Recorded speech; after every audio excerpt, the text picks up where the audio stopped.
جی السلام علیکم جی، آپ دیکھ رہے ہیں ہمارا فیس بک اور یوٹیوب چینل، اور آج ہم جس بلاگ کے اوپر بات کریں گے وہ ہے حامد میر کا۔ حامد میر اپنے بلاگ یہ سب گڑھوں میں گریں گے میں کہتے ہیں، وہ جھکی جھکی نظروں کے ساتھ میرے خلاف ایک ایسے جرم کا اعتراف کر رہا تھا جس کے بارے میں مجھے کوئی خبر نہیں تھی۔ جب اس نے تیسری مرتبہ کہا کہ مجھے معاف کر دیں تو میں نے اکتائے ہوئے لہجے میں کہا کہ بھائی صاحب، میں تو آپ کو جانتا بھی نہیں، آپ مجھ سے بار بار معافی نہ مانگیں۔ یہ سن کر اس کی آنکھوں میں آنسو آ گئے اور مجھے اپنے رویے پر شرمندگی ہونے لگی۔ اب میں معافیاں مانگنے لگا۔ قصہ یہ تھا کہ ایک صحافی دوست کے ذریعے پتہ چلا کہ پاکستان تحریک انصاف کا ایک سوشل میڈیا ایکٹیوسٹ مجھ سے ملنا چاہتا ہے۔ میں کافی دن تک ٹالتا رہا۔ میرا خیال تھا کہ یہ بھی 9 مئی کے کسی واقعے میں ملوث ہوگا اور گرفتاری سے بچتا پھر رہا ہوگا۔ صحافی دوست نے کہا کہ یہ کوئی عام کارکن نہیں ہے بلکہ تحریک انصاف کے اہم ترین لوگوں میں سے ایک ہے، لیکن اب اس کی سوچ میں تبدیلی آ گئی ہے اور وہ پاکستان سے جا رہا ہے، لیکن جانے سے پہلے آپ سے ملنا چاہتا ہے۔ کل شام اسی صحافی دوست کے گھر ملاقات کا وقت طے ہو گیا۔ مقررہ وقت پر دوست کے گھر پہنچا تو وہاں میرا انتظار کرنے والے صاحب کا چہرہ بڑا شناسا تھا۔ پوچھا، آپ کے ساتھ کہاں ملاقات ہوئی تھی؟ انہوں نے بتایا کہ بنی گالہ میں آپ سے سلام دعا ہو چکی ہے۔ یہ صاحب پیشے کے لحاظ سے ڈاکٹر ہیں اور تحریک انصاف کے سوشل میڈیا سیل سے وابستہ تھے۔ انہوں نے شرمندگی سے بھرپور لہجے میں رک کر بتایا کہ میں نے سوشل میڈیا پر بہت سے جعلی اکاؤنٹ بنا رکھے تھے۔ کوئی اکاؤنٹ خاتون کے نام پر تھا، کسی اکاؤنٹ پر قرآنی آیات لگا رکھی تھی اور کسی اکاؤنٹ پر پاکستان کا پرچم لگا رکھا تھا، لیکن ان سب اکاؤنٹ سے جھوٹا پروپیگنڈا کیا جاتا تھا۔ ہمیں بتایا گیا کہ سوشل میڈیا پر جھوٹ بولنا پاکستان کی خدمت ہے۔ پھر ایک دن ہمارے سوشل میڈیا سیل سے وابستہ تحریک انصاف کے ایک سینئر رہنما اور ہماری ایک ساتھی کے درمیان ناجائز تعلقات کا بانڈا پھوٹ گیا۔ جس عورت کی میں بہنوں کی طرح عزت کرتا تھا، اس کا مکروہ چہرہ سامنے آیا تو احساس ہوا کہ میں ایک صحیح مقصد کے لیے غلط لوگوں کے ہاتھوں استعمال ہو رہا ہوں۔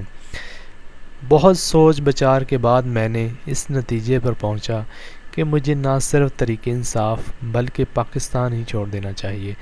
پاکستان چھوڑنے سے پہلے وہ 3 لوگوں سے معافی مانگنا چاہتے تھے، ان میں سے ایک میں بھی تھا۔ میں نے پوچھا، آپ مجھ سے معافی کیوں مانگ رہے ہیں؟ ڈاکٹر صاحب نے ایک لمبا سانس لیا اور پھر گویا ہوئے کہ 2019 میں آپ نے روزنامہ جنگ میں ایک کالم لکھا تھا جس کا عنوان تھا میں تمہیں نہیں رلاؤں گا۔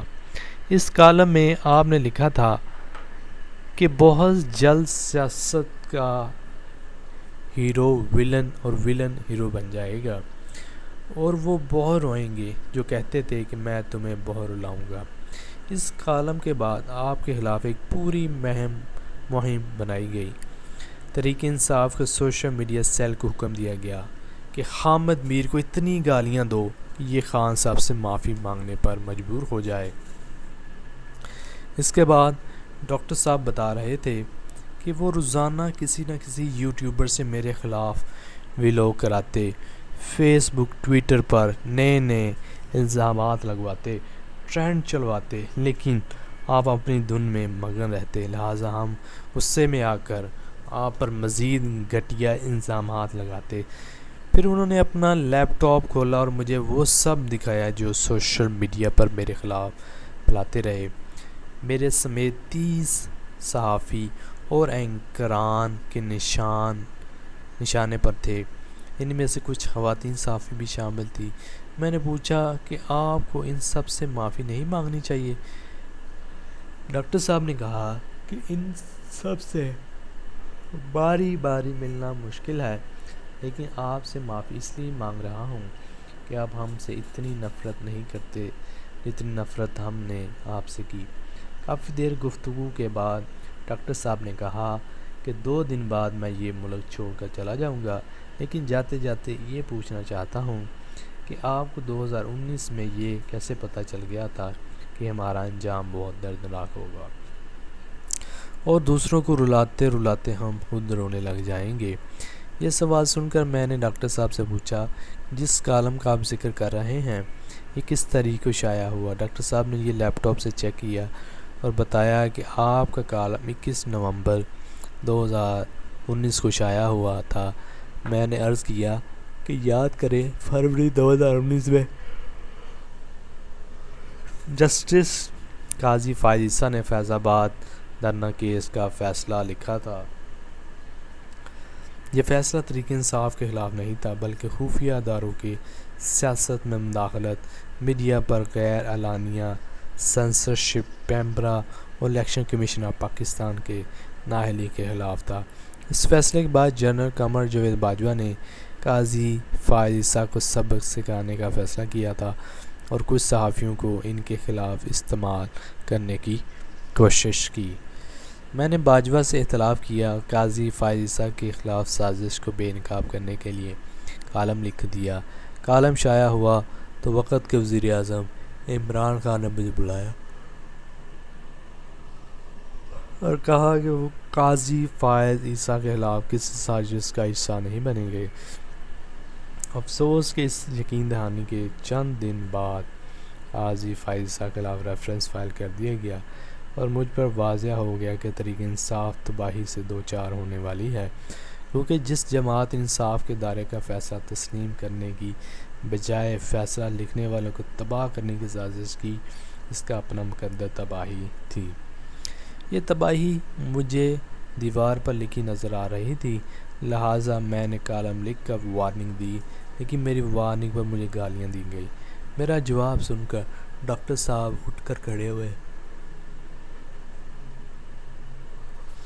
مانکا کیا اور ایک دفعہ پھر معافی مانگ کر رخصت ہو گئے۔ گھر واپس آتے ہوئے میں سوچ رہا تھا کہ کاش فروری 2019 میں تحریک انصاف کی حکومت فیض آباد دھرنا کیس میں سپریم کورٹ کے فیصلے کو رد نہ کرتی، بلکہ اس فیصلے پر عمل درآمد کراتی تو پاکستان کے حالات مختلف ہوتے۔ سابق ڈکٹیٹر جنرل پرویز مشرف کی آئین شکنی کے خلاف جسٹس وقار سیٹھ کا فیصلہ بھی 2019 میں آیا۔ تحریک انصاف نے اس فیصلے کو بھی مسترد کیا۔ یہ فیصلہ لکھنے والے جسٹس وقار سیٹھ نے فوجی عدالتوں کی سزاؤں کو معطل کیا، تو تحریک انصاف کی حکومت نے جسٹس وقار سیٹھ کے فیصلے کے خلاف اپیل کر دی۔ میرے جیسے صحافیوں کا قصور صرف یہ تھا کہ ہم عدالتی فیصلوں پر عمل درآمد کا مطالبہ کرتے رہے اور تحریک انصاف سے گالیاں کھاتے رہے۔ آج تحریک انصاف وہی کہہ رہی ہے جو ہم 2019 میں کہہ رہے تھے، لیکن مسئلہ یہ ہے اس پارٹی کی قیادت میں اتنی اخلاقی جرأت نہیں کہ اپنی غلطیوں کو کھلے دل سے اعتراف کرے۔ خاطر جمع رکھیے، جو آج تحریک انصاف کے ساتھ ہو رہا ہے، یہ سب کچھ آنے والے وقت میں دوسروں کے ساتھ بھی ہوگا۔ یہ دوسروں کے لیے گڑھے کھودتے ہیں اور پھر خود ہی اس گڑھوں میں گر جاتے ہیں۔